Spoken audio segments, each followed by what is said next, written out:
Meus irmãos, graça e paz a todos, estamos aqui para o segundo vídeo dessa preciosa, maravilhosa, extraordinária obra, que é o comentário de Romanos do Thomas Schreiner, que acabou de sair. Fazia tempo, né, que a Shed não publicava comentários dessa série. Nós temos os 4 evangelhos já publicados, o comentário de Colossenses e Filemon, do Douglas Moo, e também Tiago, né? O comentário de Tiago, também do Douglas Moo. E agora chega um dos melhores comentários de Romanos do mundo, do Thomas Schreiner. E para o D.A. Carlson, ele falou que, para ele, a opinião dele particular, o comentário do Thomas Schreiner de Romanos está entre o top 3 dos melhores comentários contemporâneos da carta de Paulo aos Romanos, que é a principal carta do Novo Testamento, a principal carta de Paulo, porque ali está a teologia de Paulo. E para muitos, Romanos é uma teologia sistemática. Paulo apresenta o seu evangelho mostrando a forma que ele pregava, a forma que ele falava, expunha, né, as escrituras.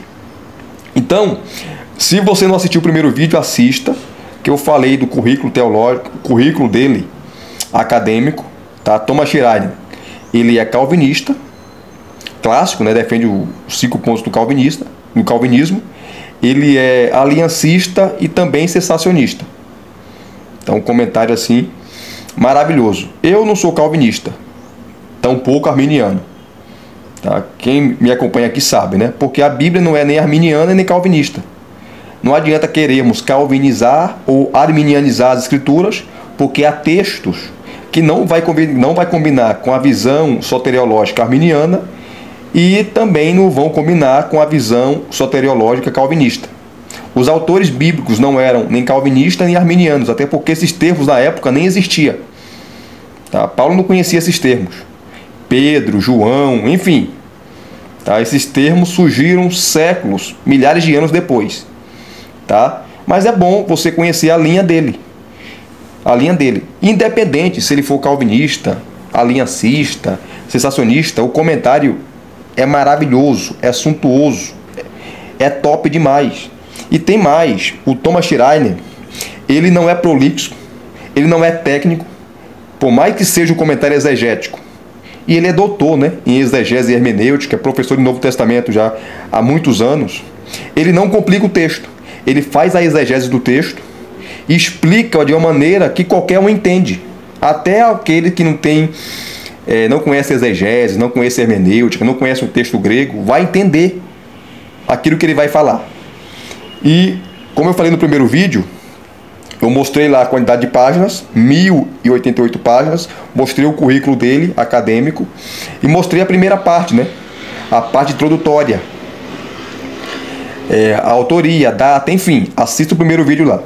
Falei da primeira edição desse comentário, que foi lançada em inglês em 98, portanto há 26 anos atrás, e da segunda edição em inglês, revisada e ampliada, que foi lançada em 2018, que ele revisou toda a obra de novo, tá, trazendo aí as atuais pesquisas sobre Romanos. E a Shed Publicações trouxe justamente esse comentário em inglês, revisado e ampliado de 2018. Está aqui, ó, é essa obra aqui. Tá? É essa obra aqui. Então, vamos lá sem delongas. E um irmão comentou aqui, falando para eu mostrar sobre Romanos 8, né? A posição dele sobre aqueles versículos de Romanos 8, versículos 29 e 30.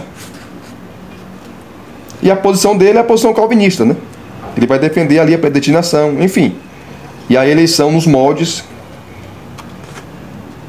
da linha dele. Mas vou mostrar aqui para o irmão, que pediu, e para vocês também, né? Vamos lá. Está aqui, ó, o versículo 29 do capítulo 8.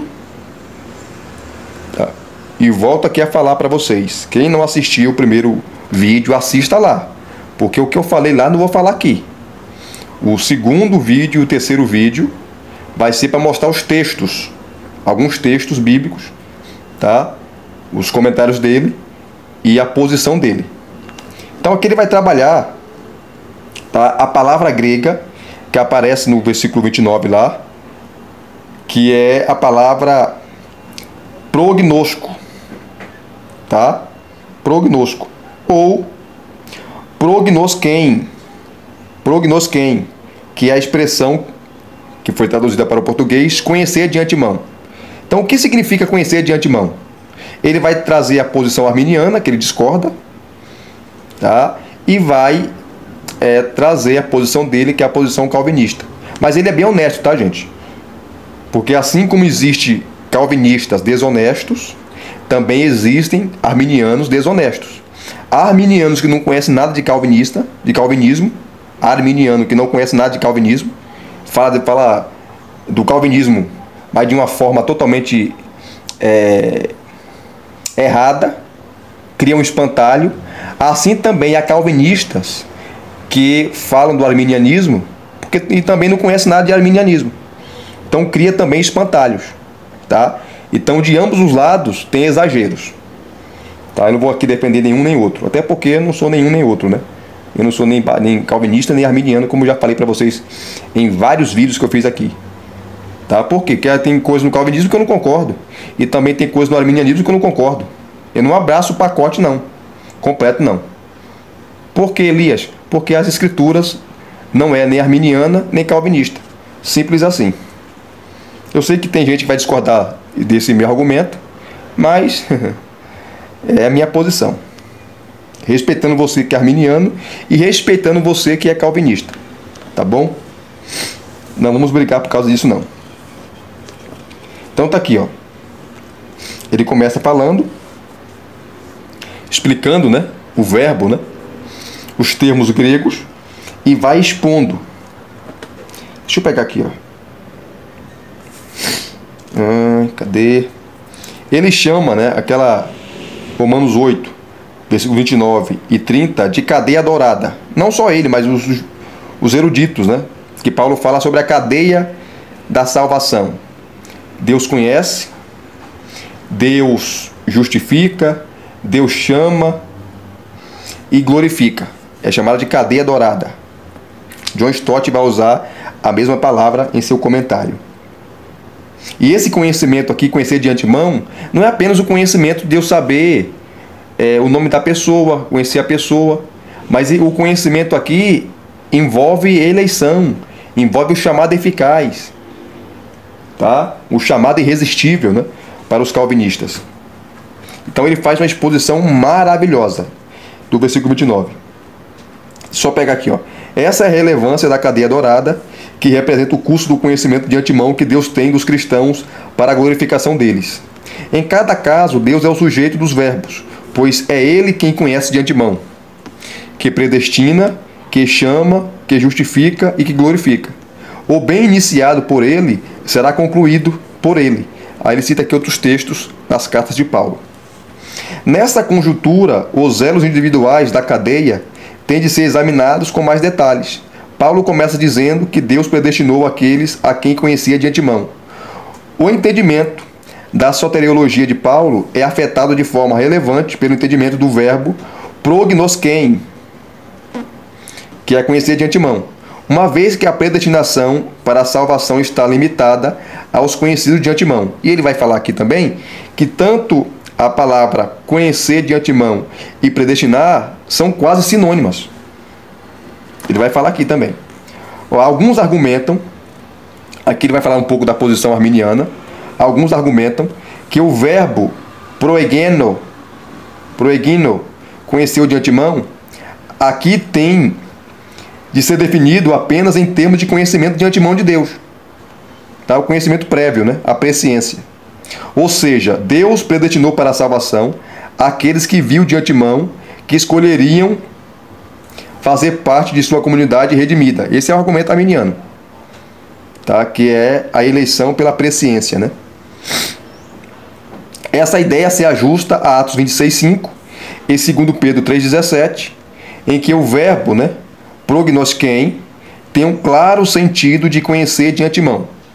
De acordo com esse entendimento, a predestinação não é em última análise, baseada na decisão de Deus de salvar alguns, que é a posição arminiana clássica. Deus, ao contrário, predestinou salvar aqueles que soube de antemão que o escolheriam, aqueles que responderiam por fé. Essa interpretação, diz Schreiner, é atraente no fato de que evita a impressão de que Deus salva de forma arbitrária alguns e não outros. No entanto, aqui ele vai discordar dessa posição arminiana, porque ele não é arminiano. No entanto, é bem provável que represente de maneira acurada o sentido de prognosquem, conhecer de antemão, quando a referência é ao conhecimento de antemão de Deus. Aí ele vai trazer agora, tá, essa palavra lá no hebraico, que é a palavra hebraica yadar. O histórico do termo deve ser localizado no Antigo Testamento, em que Deus, tá, conhecer, aqui a palavra hebraica e a tradução, né, yadar, refere-se à sua aliança de amor, em que ele estabeleceu o seu afeto naqueles que ele escolhe. E escolha envolve salvação, envolve aí também a predestinação. Tem uns textos aqui onde essa palavra aparece, tá? Conhecer tem vários contextos no Antigo Testamento, né? Mas ele vai trabalhar o contexto aqui soteriológico, tá? Aí vem, ó, os termos paralelos, separei e designei em Jeremias capítulo 1, versículo 5, merece o comentário, pois o texto não diz apenas que Deus sabia de antemão que Jeremias serviria como profeta. O ponto é que Deus escolheu com amor para ser profeta antes de ele nascer. E aqui os estudiosos falam do hebraico, né, que a ideia é muito mais profunda ainda. Quando Deus fala para Jeremias que ele conheceu Jeremias e as nações deu para o profeta, o termo significa que antes de o pai e a mãe de Jeremias se conhecerem, de se casarem e terem relações sexuais, Deus já conhecia Jeremias. Deus já tinha o designado para as nações. Então, o texto é muito mais profundo. É claro que aqui a eleição em relação a Jeremias envolve o propósito profético, o seu ministério profético, né? Mas Jeremias era um salvo. Aí vai. Cadê? Aí vem aqui, ó. Da mesma forma, o conhecimento de Deus, o conhecimento de Israel por Deus em Amós 3:2, em contraste com o restante das nações, dificilmente pode ser apenas cognitivo, uma vez que Yahvé tem pleno conhecimento de todas as nações da terra. A intenção do texto é dizer que Yahvé estabelecera a sua aliança de amor apenas com Israel. Romanos capítulo 11, versículo 2, transmite a mesma conclusão. Deus não rejeitou o seu povo, o qual de antemão conheceu. E conhecer aqui não envolve o conhecimento prévio, a presciência, mas envolve o conhecimento de ele, que pode significar e significa eleição. Eu conheci de antemão porque eu elegi a nação de Israel, é a nação eleita, é a nação escolhida. Aí vem aqui o verbo, conhecer de antemão. Aqui funciona como o antônimo, tá? Que é a palavra grega aposato, né? Rejeitou. Em outras palavras, o versículo diz que Deus não rejeita o seu povo com quem estabeleceu sua aliança de amor. Aí ele dá aqui outros textos, né? E continua. De maneira semelhante, em Romanos 8:29, a ideia é que Deus predestina aqueles em quem estabelece sua aliança de afeição. Tá? O objeto do verbo, né, conheceu de antemão, é pessoal. Aos que é a palavra grega hos, Deus estabelece seu afeto. Deus conhece de antemão não só os fatos sobre o mundo, mas sobre pessoas específicas. O foco aqui também não é o conhecimento de antemão da igreja por Deus. Ao contrário, os cristãos individuais estão em vista aqui. Então não é uma eleição coletiva, tá? Mas também individual. Aí continua aqui, ó. As palavras conheceu de antemão, tá? E a palavra que plurizem, né? Predestinar, são quase sinônimas. Muitos estudiosos observam que a única diferença é que Paulo especifica o objeto da obra pré-ordenada de Deus em relação à predestinação, ou seja, somos conformados à imagem de seu Filho. Mas isso omite a distinção entre os termos conhecer de antemão e predestinar. Esse último termo enfatiza, o último termo é predestinar, né? Plurizem, enfatiza o plano pré-ordenado de Deus que, com certeza, sucederá. Deus estabeleceu o plano e esse plano vai ser concluído, de acordo com a sua vontade. O primeiro termo tem uma nuance diferente no fato de salientar a aliança de amor e afeto de Deus com aqueles a quem escolhe. Então aqui não é só conhecer no sentido prévio, mas conhecer envolve escolher. Conhecer envolve relacionamento íntimo. Aí ele continua explicando o texto de forma magistral, tá? E sempre ele trabalha a exegese espetacular, né? De forma espetacular, mas ele é calvinista, né? Isso é demérito? Nenhum. É a posição dele, você concordando ou não. Mas ele é honesto na exposição dos textos, dos termos gregos. É difícil refutar, viu? Difícil. E sempre aqui, ó, ele vai trazendo as notas de rodapé, e as notas de rodapé estão traduzidas também. Isso é maravilhoso, porque tem obra que as notas de rodapé é tudo em inglês, aí fica difícil, né? Para quem fala inglês, beleza, mas para quem não fala inglês como eu, tá? Então ainda bem que traduziram aqui as notas de rodapé, que são maravilhosas. Ele vai citando outros comentários, vai citando aqui outros teólogos, eruditos, enfim.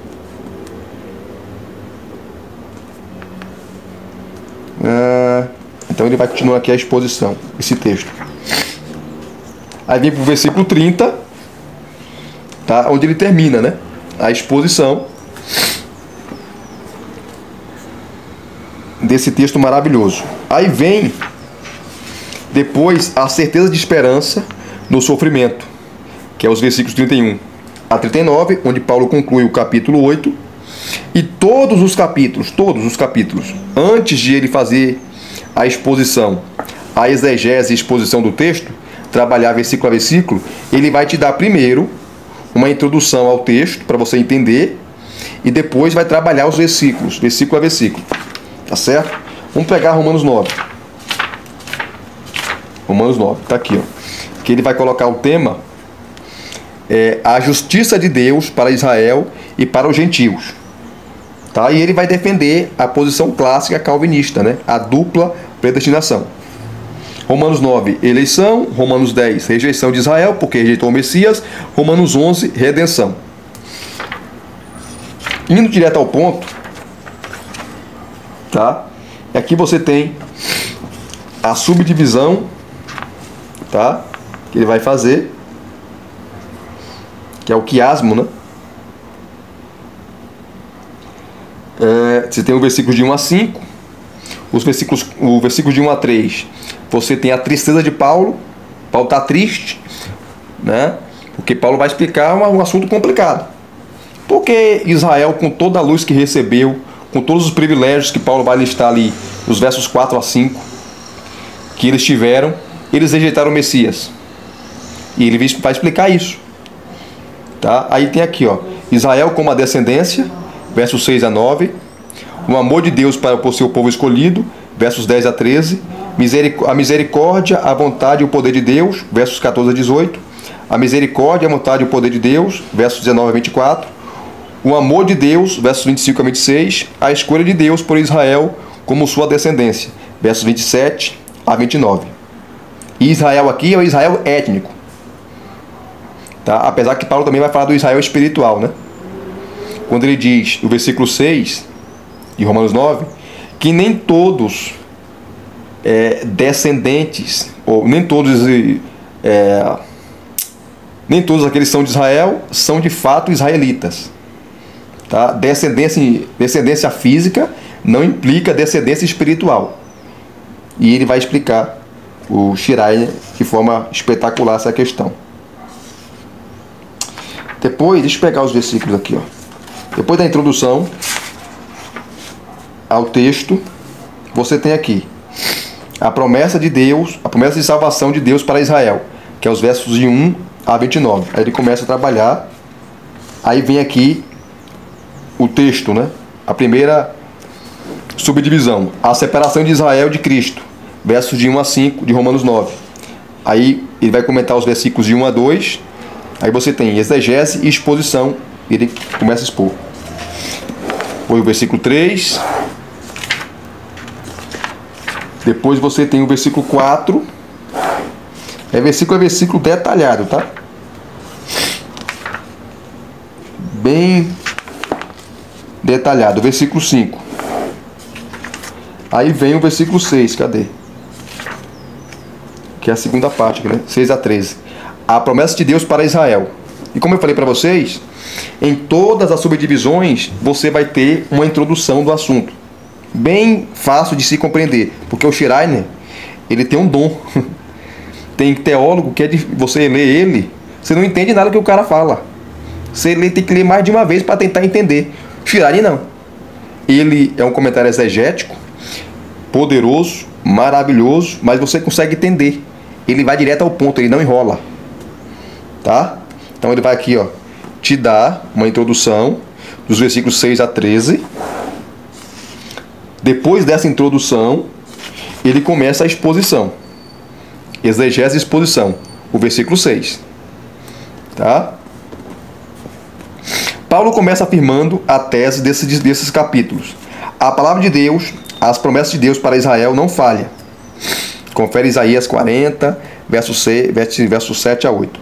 Ele nunca prometeu que todo israelita étnico seria salvo. A maioria dos comentaristas localiza, que é a palavra grega ou, né? Ou nem, do versículo 6, parte B, com a primeira parte da sentença. Mas é mais provável que ele pertença à parte final. O sentido da sentença não é afetada de forma relevante em nenhuma das duas leituras, pois a intenção em todo caso é dizer que nem todos os israelitas étnicos pertencem à verdadeira Israel. Descendência física não implica descendência espiritual, porque lá no Antigo Testamento vários judeus, filhos de Abraão, descendentes físicos de Abraão, tá, morreram sem salvação, foram idólatras, desobedeceram a aliança, enfim. Aí ele vai trabalhando essa questão. Tá? Depois ele vai comentar os versículos 7 e 8. Porque aqui Paulo vai falar, vai mostrar esse argumento dele, dizendo que Deus, Abraão teve 2 filhos. O primogênito era Ismael, que era filho de Agar, serva de Sara. E Deus não escolheu Ismael. Deus escolheu Isaac. Ou melhor, escolheu Jacó. Isaac. Jacó veio depois. Deus escolheu Isaac. Tá? Depois, dos versículos 10 a 13, Deus escolhe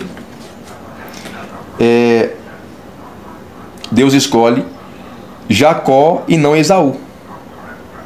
E essa escolha foi soberana. Deus não escolheu Jacó pelas suas obras. Enfim, foi soberana. E ele vai explicar aqui o texto. Tá?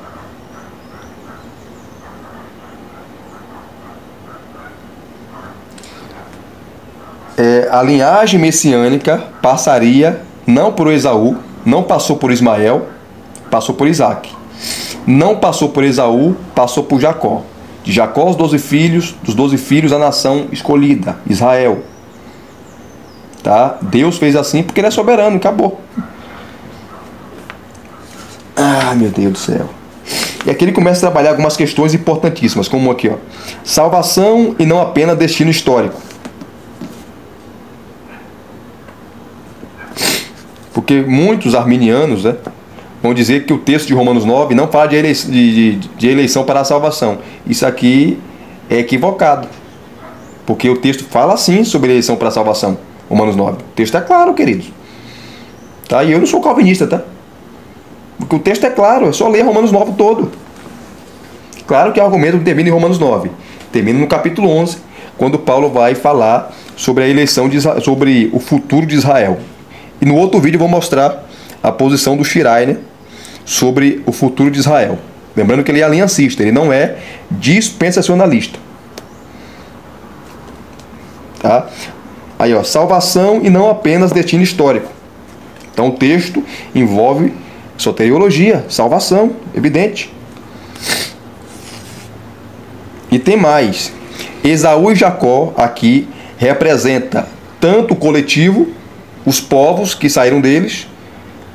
Jacó representa a nação de Israel, Esaú os edomitas. Porque no Antigo Testamento, tá, em várias vezes nos profetas como Isaías, Jeremias, Ezequiel, Israel é chamado de Jacó. De Jacó.